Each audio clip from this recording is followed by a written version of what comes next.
Hi everyone guys, बात करने वाले हैं जाकिर हुसैन दिल्ली कॉलेज, जो कि यूनिवर्सिटी ऑफ दिल्ली से एफिलिएटेड फेमस कॉलेजेस में से एक है। और यहाँ पर असिस्टेंट प्रोफेसर की परमानेंट वैकेंसी रिलीज हुई है। काफ़ी अच्छी वैकेंसी है, यहाँ पर अप्लाई कर सकते हैं आप 12 जुलाई तक। स्टार्टिंग में एक चीज़ बता देती हूँ, जैसे आपको प्रीवियस नोटिफिकेशन में मिला था दौलत राम कॉलेज की जो नोटिफिकेशन रिलीज हुई थी उसमें फ़ी बहुत ज़्यादा चार्ज करे थे, बट यहाँ पर सिर्फ 500 रुपीज़ चार्ज करे हैं, जो कि यूजुअली यूनिवर्सिटी ऑफ दिल्ली से एफिलिएटेड कॉलेजेस चार्ज करते हैं, राइट। एक और दूसरी चीज़, तो यहाँ पर जब हम कोई भी नोटिफिकेशन देखते हैं उसमें हमें पता चलता है कि यहाँ पर प्रेजेंटेशन असेसमेंट कमेटी होती है, उसका काम प्रेजेंटेशन होगा और उसके बाद सिलेक्शन कमेटी रहेगी। बट यहाँ पर प्रेजेंटेशन में क्या क्या चीज़ें हो सकती है, क्या क्या चीज़ें असेस की जा सकती है, क्या राइटिंग स्किल्स चेक करेंगे, क्या कम्युनिकेशन स्किल्स चेक करेंगे, क्या नॉलेज टेस्ट करेंगे, तो ये सब चीज़ों के रिगार्डिंग भी इसकी गाइडलाइंस में मेंशन किया हुआ है, जो कि यूजुअली हमें देखने को नहीं मिलता है, हमें कन्फ्यूजन हो जाती है। तो हम आज सारी डिटेल्स क्लियर कर लेंगे इसी नोटिफिकेशन में। नोटिफिकेशन मूव करते रहेंगे, पॉइंट कवर अप करते रहेंगे, डाउट्स क्लियर होते रहेंगे। फिर भी कोई डाउट रहेगा तो कमेंट बॉक्स में ज़रूर मेंशन करिएगा। सो यहाँ पर जान लेते हैं कौन कौन से सब्जेक्ट्स में परमानेंट वैकेंसीज रिलीज हुई है। यहाँ टोटल आपको सब्जेक्ट्स देखने को मिलेंगे 13, जिसमें परमानेंट वैकेंसी है। तो यहाँ पर चेक करते हैं। अरेबिक में वैकेंसी है यहाँ पर 4, बंगाली 3, बोटनी 1, इसके बाद केमिस्ट्री 1, कॉमर्स यहाँ पर 3 vacancy, economics 1, English 3 vacancy, environmental studies 3, history 1, philosophy 1, physical education 1, political science 1 and Urdu 1। Total यहाँ पर बहुत सी वैकेंसीज हैं और यहाँ पर टोटल सब्जेक्ट्स है 13, जिसमें परमानेंट वैकेंसीज है 7। सीपीसी के अकॉर्डिंग सैलरी रहेगा 57,700 का बेसिक पे में होता है। इसके बाद अलाउंसेस होता है 1 लाख अबव आपका यहाँ पर सैलरी आपको हाथ में मिलेगी। अगर वीडियो पसंद आ रही है तो वीडियो लाइक ज़रूर करते रहिएगा, साथ ही में चैनल ज़रूर सब्सक्राइब करिएगा। साथ ही में हमारा पॉडकास्ट चैनल जो पोर्ट स्पायरल के नाम से है वो भी सब्सक्राइब कर सकते हैं। जान लेते हैं अदर डिटेल्स। तो बहुत इंपॉर्टेंट इन्फॉर्मेशन इन्होंने यहाँ पर इन्फॉर्म की है। सबसे पहले हम लोग इसको एलिजिबिलिटी कंडीशन तो आप सबको पता ही है, मास्टर्स में 55% होने चाहिए, साथ में नेट या फिर पीएचडी में से एक चीज़ होनी चाहिए, तो आप अप्लाई कर सकते हैं। तो इसको जल्दी से स्क्रॉल करके हम इस पेज पर आ जाते हैं, जो कि बहुत इंपॉर्टेंट है। यहाँ देखिए एसओपी क्या है। एसओपी का मतलब क्या है, स्टैंडर्ड ऑपरेटिंग प्रोसीजर। तो यहाँ पर रूल क्या कहता है रिक्रूटमेंट प्रोसेस का, कि ये जो रिक्रूटमेंट प्रोसेस है 2 सेक्शन में डिवाइड है। एक सेक्शन है ए, एक सेक्शन है बी। ए सेक्शन क्या कहता है, shortlisting of the applicants against the advertised vacant positions. तो आप लोग अप्लाई करेंगे, मैं भी अप्लाई कर रही हूँ, आप भी अप्लाई कर रहे हैं और लोग भी अप्लाई कर रहे हैं, उसमें से कुछ कैंडिडेट को शॉर्टलिस्ट किया जाएगा। वो है आपके पास section A, means first step of the recruitment process. Second step क्या रहेगा, जिसमें फाइनल सिलेक्शन रहेगी, जो आपका इंटरव्यू वाला दिन रहता है, उसको भी अलग से 2 पार्ट में डिवाइड किया जाता है, जो आपका presentation by presentation assessment committee होती है और final selection bye selection committee होती है। अब यहाँ पर जो आपको प्रेजेंटेशन वर्ड का मतलब हो रहा है, यहाँ पर बहुत कंफ्यूजन अराइज हो जाती है कि प्रेजेंटेशन में क्या क्या चीज़ों का असेस किया जाता है। इसके रिगार्डिंग इसी नोटिफिकेशन में बताया हुआ है। मैं कोई हवा में बात कभी भी नहीं करती हूँ, अपनी तरफ से मन गढ़ंत कहानी कभी भी नहीं बताती हूँ दूसरों की तरह।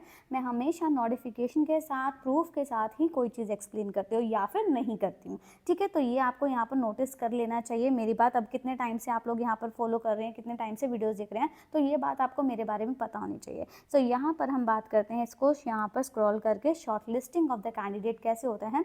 शॉर्ट लिस्टिंग जो रहेगा वो एपीआई स्कोर्स के अकॉर्डिंग ही रहेगा। एपीआई स्कोर्स आप सबको पता है क्या रहते हैं, अगर नहीं पता तो कमेंट बॉक्स में मेंशन करिएगा। सो यहाँ पर एपीआई स्कोर्स मिनिमम कितने होने चाहिए, 55। और अगर आप रिजर्वेशन कैटेगरी से बिलोंग करते हैं तो 5 मार्क्स का रिलैक्सेशन आपको मिलता है, मीन्स उनके लिए हो गई 50। आप में से किसी कैंडिडेट का यहाँ पर कमेंट था कि मैं ईडब्ल्यूएस से आता हूँ, क्या मुझे शॉर्ट लिस्ट रिजर्वेशन का फ़ायदा मिलेगा।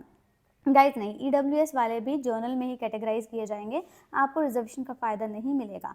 नेक्स्ट चीज़ ये है कि आप यहाँ पर अप्लाई करें तो फर्स्ट 40 कैंडिडेट को कॉल किया जाएगा अगर 1 वैकेंसी है, एडिशनल 20 कैंडिडेट को कॉल किया जाएगा अगर एक और वैकेंसी है। एक और वैकेंसी है तो एडिशनल 20 कैंडिडेट को कॉल किया जाएगा। मीन्स फर्स्ट के ऊपर 40 कैंडिडेट, 2 पोजीशन के ऊपर 60 कैंडिडेट, 3 पोजीशन के ऊपर 80 कैंडिडेट। तो ये आपका कॉम्पिटिशन यहाँ पर रहने वाला है। एक यहाँ पर 6th पॉइंट में यहाँ पर एक चीज़ मैंशन की है जो बहुत रेयर केस है, कि अगर हमें 40 कैंडिडेट भी नहीं मिलते हैं तो 5 मार्क्स का रिलैक्सेशन जो हमारी मिनिमम कट ऑफ है ना, उसमें भी दे दिया जाएगा। ये बहुत रेयर केस है, यूजुअली हमें कंपटीशन बहुत ज़्यादा देखने को मिलता है, तो ये चीज़ होना बहुत कम चांसेस हो जाते हैं। अब आ जाते हैं हम सेक्शन बी की तरफ, जो कि बहुत इंपॉर्टेंट है। अब सेक्शन बी में बहुत इंपॉर्टेंट चीज़ क्या मेंशन की हुई है, लेट मी शो यू। कि गाइडलाइंस जो बोलती है कि प्रेजेंटेशन असेसमेंट कमेटी क्या करेगी, आपको असेस करेगी और सेकेंड स्टेज में सिलेक्शन कमेटी आपका जो रहेगा उनका डिसीजन फाइनल रहेगा। अभी प्रेजेंटेशन असेसमेंट कमेटी क्या होती है? प्रेजेंटेशन असेसमेंट कमेटी क्या क्या चीज़ें असेस कर सकती है, क्या क्या पैरामीटर्स हैं जिसके बेसिस पर हमें वो असेस करेगी? तो प्रेजेंटेशन असेसमेंट कमेटी आपकी राइटिंग स्किल्स, आपकी कम्युनिकेशन स्किल्स, आपकी प्रेजेंटेशन स्किल्स, आपकी ऑर्गेनाइजेशन ऑफ द कंटेंट की आपका नॉलेज है, आप एक्सप्रेस कैसे कर रहे हैं, उसको ऑर्गेनाइज कैसे कर रहे हैं, उसको एक्सप्रेस कैसे कर रहे हैं, सब्जेक्ट नॉलेज, आपकी ह्यूमैनिटी, आपका passion and zeal for teaching को आपको असेस कर सकती है। मीन्स ऐसे चीज़ नहीं है प्रेजेंटेशन असेसमेंट कमेटी सिर्फ आपकी सब्जेक्ट नॉलेज को देख रही है, नहीं, आपका पढ़ाने का तरीका, आपका एक्सप्रेस करने का तरीका, आपका लिखने का तरीका, आपका ऑर्गेनाइज करने का तरीका, आपकी खुद की पर्सनैलिटी, हर चीज़ को असेस करेगी। उसके बाद ही वो क्या करेगी, ग्रेड्स देंगी, राइट। तो ये चीज़ आपको फर्स्ट पॉइंट में क्लियर हो जाना चाहिए।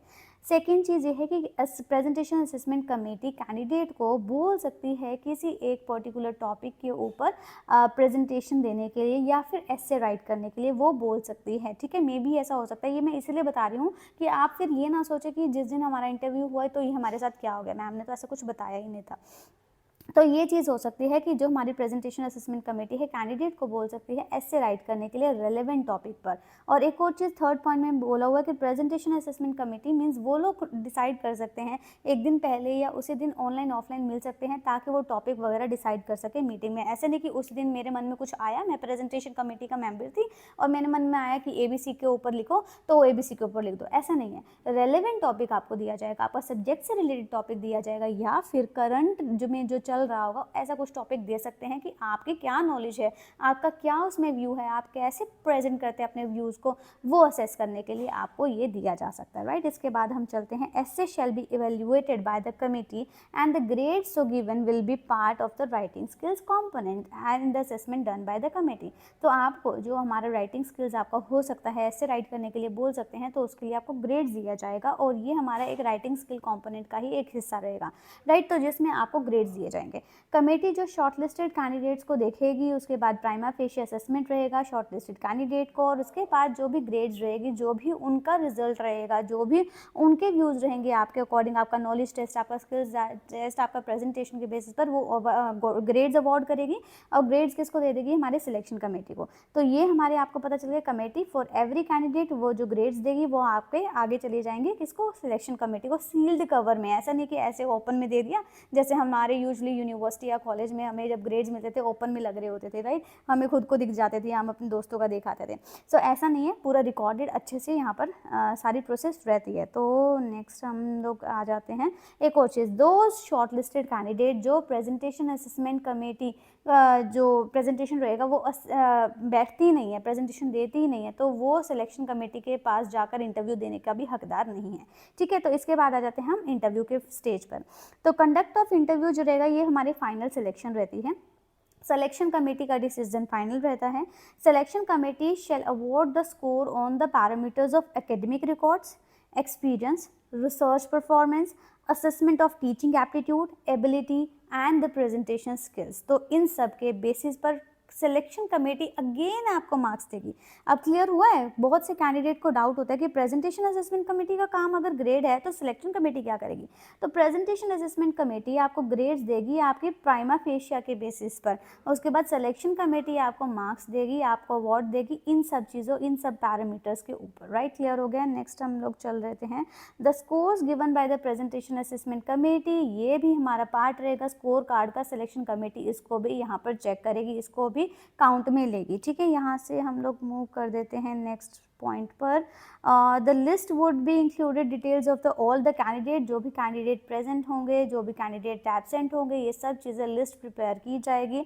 आपको भी पता चल जाएगा कि हाँ ये पूरी लिस्ट प्रिपेयर की जा रही है और पूरा फॉर्मेलिटीज़ को फुलफिल करके, रूल्स को फुलफिल करके ही पूरी प्रोसेस को जो है पूरा किया जा रहा है। सो यहाँ पर शॉर्ट लिस्टिंग पर आ जाते हैं। आप में से कुछ ऐसे कैंडिडेट हो सकते हैं जिनको शॉर्ट लिस्टिंग के बारे में नहीं पता होगा। तो सेक्शन ए में जो शॉर्ट लिस्टिंग रहता है, जिसमें आपको मैंने बताया था कि मिनिमम 55 मार्क्स आपका कट ऑफ होना चाहिए, तो ये है आपके पास APA स्कोर्स। इनके बेसिस पर आपको शॉर्ट लिस्ट किया जाता है। आपका नेट, आपका PhD, आपका नेट विद PhD, आपका रिसर्च एप्टीट्यूड, आपका पब्लिकेशन, आपका टीचिंग एक्सपीरियंस, इन सब के आपके मार्क्स होते हैं। तो इन सब के बेसिस पर आपको शॉर्ट लिस्ट किया जाता है। अगर कोई experience temporary ad hoc contractual post job का है तो वो काउंट नहीं किया जाएगा अगर 1 साल से कम है। सेकेंड थिंग ये कि अगर आपका ऐसी जगह का एक्सपीरियंस है जहाँ पर आपको UGC का बेसिक पे प्लस डियरनेस अलाउंसेस भी नहीं मिलता है, तो वो भी आपका एक्सपीरियंस जो है वो काउंट में नहीं लिया जाएगा। ठीक है, क्लियर हो गया है। Constitution of the committee of the short listing, अब शॉर्ट लिस्टिंग में जो हमारी कमेटी बनाई जाती है उनमें कौन कौन मेंबर होते हैं, ये सभी मेंबर होते हैं। ये सब आप इंटरेस्टेड हुए तो देख लेना, अगर नहीं हुए तो आप स्लाइड स्किप भी कर सकते हैं। तो इसमें आप अप्लाई कर सकते हैं और हम लोग इसको अगेन नीचे कर लेते हैं और यहाँ पर हम आ जाते हैं अपने फ़ी के रिगार्डिंग और अपने ग्रेड्स के रिगार्डिंग। जो मैंने आपको ग्रेड्स बताए थे ना कि आपके जो प्रेजेंटेशन असेसमेंट कमेटी आपको ग्रेड्स देगी, वो ये ग्रेड्स हैं ABCDE, इनके बेसिस पर आपको ग्रेड्स दिया जाता है। उसके बाद सिलेक्शन कमेटी का काम आ जाता है। तो यहाँ पर हम आ जाते हैं अपनी फ़ी के ऊपर। तो जैसे दौलत राम कॉलेज में बहुत ज़्यादा फ़ी चार्ज करी जाती थी, लाइक 1500 to 1000 रुपीज़, तो यहाँ पर उसके वैसा नहीं है। यहाँ पर 500 रुपीज़ फ़ी ही चार्ज की जा रही है अनरिजर्व्ड OBC एंड EWS के लिए। अगर SC ST PWD and women candidate हैं तो उनके लिए तो इवन कोई भी फ़ी नहीं है। ठीक है, तो यहाँ पर अगर आप अप्लाई करना चाहते तो अप्लाई कर सकते हैं rec.uod.ac.in। और आप नोटिफिकेशन कहाँ से देख सकते हैं, यहाँ से भी देख सकते हैं, या फिर वर्क विद DO वाले ऑप्शन पर जाएंगे, वहाँ पर भी दिखा दूंगी मैं आपको। अभी पूरी नोटिफिकेशन कवर अप करने के बाद मैं नोटिफिकेशन भी दिखाऊंगी कि कहाँ से आप डाउनलोड कर सकते हैं।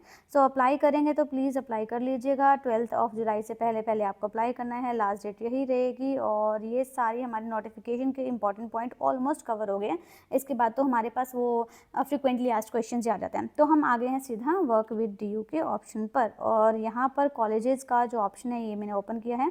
यहाँ पर 24 जून की नोटिफिकेशन है। मैं आउट ऑफ स्टेट गई हुई थी कहीं, और इस थोड़ा बिजी स्केड्यूल था, इसी वजह से ये नोटिफिकेशन में लाने में थोड़ा सा यहाँ पर डिले हो गया। अदरवाइज़ तो जिस दिन नोटिफिकेशन आती है यूनिवर्सिटी ऑफ दिल्ली की स्पेशली, मैं उसी दिन आपको बता देती हूँ, बट थोड़ा बिजी स्केड्यूल की वजह से यहाँ पर थोड़ा डिले हो गया। बट फिर भी मैं आई थिंक सो मैंने सबके से पहले ही आपको इन्फॉर्मेशन दी है, तो यहाँ से आप नोटिफिकेशन डाउनलोड कर सकते हैं। जो मैंने आपको नोटिफिकेशन दिखाई है वो यहीं पर ही है। और मैं आपको एक और चीज़ दिखा देती हूँ ताकि आपसे कोई चीज़ मिस ना हो कि कैसे आप अप्लाई करेंगे। rec.uod.ac.in, यहाँ पर मैं आपको सीधा ही इस पेज पर ले गई हूँ, आपके सामने ओपन करके दिखाया हुआ है कि अगर आपने रजिस्ट्रेशन किया हुआ है तो रजिस्ट्रेशन सीधा लॉगिन करना है, अगर नए कैंडिडेट हैं तो रजिस्ट्रेशन करना है और यहाँ पर जाके अपनी डिटेल्स फिल करेंगे, आपकी पर्सनल डिटेल्स, आपके एजुकेशन डिटेल्स, इसके बेसिस पर अपना फॉर्म सबमिट कर देंगे 12 जुलाई से पहले पहले। अगर आपको वीडियो पसंद आई तो वीडियो को लाइक करेंगे और चैनल ज़रूर सब्सक्राइब करेंगे। हम एक बार अपना चैनल भी ज़रूर विजिट करा देती हूँ मैं आपको। ये है रप्लानिश एजुकेशन के नाम से चैनल। यहाँ पर सिर्फ आपको वैकेंसी अपडेट्स नहीं मिलती है, यहाँ पर आपको other important information, personal information, मतलब कि पर्सनल आप कैसे एनहांस कर सकते हैं, पर्सनल कैसे ग्रूम कर सकते हैं, ऐसी इन्फॉर्मेशन भी मिलती है। तो ये भी आप ज़रूर चेक कर सकते हैं। इसकी प्लेलिस्ट भी मैंने बनाई हुई है, इवन आप ज़रूर चेक करिएगा, आपको ज़रूर पसंद आएगी। जो हमारी ट्रांसफॉर्मेशन जर्नी सीरीज़ है इसके रिगार्डिंग मैं पूरी सीरीज़ बना चुकी हूँ, और ये ज़रूर आप चेक करिएगा। साथ ही में हमारा जो पॉडकास्ट चैनल है पोड स्पायरल करके, वो भी आप ज़रूर चेक कर सकते हैं। और प्लीज़ आप मेरा इंस्टा पेज भी ज़रूर आप फॉलो करिए, वहाँ पर भी आप मुझे कांटेक्ट कर सकते हैं, टेलीग्राम पर भी कांटेक्ट कर सकते हैं, या फिर कमेंट बॉक्स में भी आप कांटेक्ट कर सकते हैं। वीडियो करते हैं एंड अगर कुछ डाउट रहेगा तो प्लीज़ कमेंट बॉक्स में मेंशन करिएगा। So guys, thank you and have a nice day, bye and take care.